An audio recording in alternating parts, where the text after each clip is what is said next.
Welcome to IBTV. Hyderabad లో వికలాంగులు, వృద్ధులు, వితంతుల పెన్షన్ పెంపుపై ఎంఆర్పీఎస్ ఆధ్వర్యంలో సమావేశం జరిగింది. మందకృష్ణ మాదిగ మాట్లాడుతూ వికలాంగులకు 6,000, వృద్ధులకు 4,000, పూర్తి అంగవైకల్యం కలిగిన వారికి 15,000 రూపాయల పెన్షన్ ఇవ్వాలని డిమాండ్ చేశారు. బీఆర్ఎస్, కాంగ్రెస్ ప్రభుత్వాలను విమర్శిస్తూ హామీలను నెరవేర్చాలని కోరారు.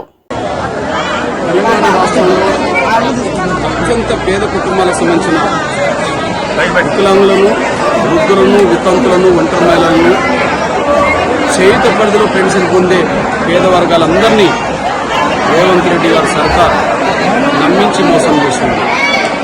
ఎన్నికల సమయంలో వాగ్దానాలు చేసే విషయంలో వికలాంగులను నమ్మించి, వృద్ధులు, వితంతులను నమ్మించి, వికలాంగులకైతే 6,000 ఇస్తామని, వృద్ధులు, వితంతులు, ఇతర పెన్షన్ పొందే పేద వర్గాలకు 4,000 ఇస్తామని, ఈ నెల ఓట్లేయండి, ఈ నెల కేసీఆర్ను గద్దెదించండి, వచ్చే నెలలో మేము పెన్షన్ పెంచుతూ ఇస్తామని చెప్పి ప్రగల్భాలు పలికి నమ్మించి అధికారంకి వచ్చిన 20 నెలలు గడిచినా కూడా పెన్షన్ పెంచకపోవడం వల్ల ఇప్పటికే ఒక్కొక్కరు 40,000 రూపాయలు నష్టపోవడం జరిగింది. ఈ విధంగా నెలకు 1000 కోట్లు, 20 నెలల్లో 20,000 కోట్లు వీళ్లకు దక్కాల్సి అత్యంత పేద వర్గాలకు సంబంధించిన డబ్బును దోషి రైతు రుణమాఫీ పేరుతో భూస్వాములకు కట్టబెట్టడం జరిగింది. ఇట్లాంటి పరిస్థితుల్లో 20 నెలలుగా నమ్మించి మోసం చేసినప్పటికీ ప్రతిపక్షం ఏది కూడా బాధ్యతగా మాట్లాడట్లేదు. అసలు ప్రతిపక్ష నాయకుడు అసెంబ్లీకి వెళ్ళట్లేదు, ప్రతిపక్ష నాయకుడు ప్రజలకు రావట్లేదు, అత్యంత పేద వర్గాల సమస్యల్ని ఎజెండా చేసుకుని మాట్లాడట్లేదు. నమ్మక ద్రోహం చేసిన ప్రభుత్వం కళ్ళ ముందు కనిపిస్తున్నది, మోసం చేసిన రేవంత్ రెడ్డి గారి ప్రభుత్వం కళ్ళ ముందు కనిపిస్తున్నది. కానీ ప్రశ్నించే ప్రతిపక్షం తెలంగాణలో లేకుండా ఇట్లాంటి పరిస్థితిలోనే అత్యంత పేద వర్గాల కుటుంబం చేతికిన బిడ్డలుగా మా పాత్ర మేము పోషించి పెన్షన్ పెంచే విధంగా మా పోరాటం కొనసాగించడం కోసమే ఈరోజు ఈ ప్రయత్నాలు జరుగుతున్నాయి, ఈ సన్నాసాలు జరుగుతున్నాయి. సెప్టెంబర్ 3వ తారీఖు నాడు చలో హైదరాబాద్ పిలుపునిచ్చారు.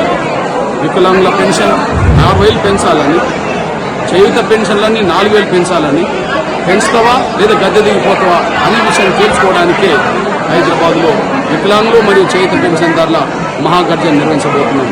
ఆ మహాగర్జనకు స్వచ్ఛందంగా తల్లి రావాలని చెప్పి నేను పెన్షన్ మీద ఆధారపడే ప్రతి ఒక్కరికి నేను విజ్ఞప్తి చేస్తున్నాను. ఎందుకంటే పోరాటం మనం చేసుకోకపోతే, మన శక్తి ఎంతో నేర్పించుకోకపోతే పెన్షన్ పెంచడు అనే విషయం 20 నెలల కాలంలో రుజువైపోయింది. పెన్షన్ పెంచమని ప్రతిపక్ష పోలు ఎవరు అడగరనే విషయం 20 నెలల కాలంలో రుజువైపోయింది. అందువల్ల పెంచేటోళ్ళు పెంచట్లేదు, అడిగేటోళ్ళు అడగలేకపోవడం వల్లనే మన సమస్యను ఎవరు పరిష్కరించలేకుండా పోయారు. కాబట్టి మన సమస్యను మనం పరిష్కరించుకునే విధంగా, మన పోరాటాన్ని మనం కొనసాగించుకొని, మన పెన్షన్ సాధించుకునే దిశగా పోరాటంలో భాగస్వామ్యం కావాల్సిన అవసరం ఉన్నది.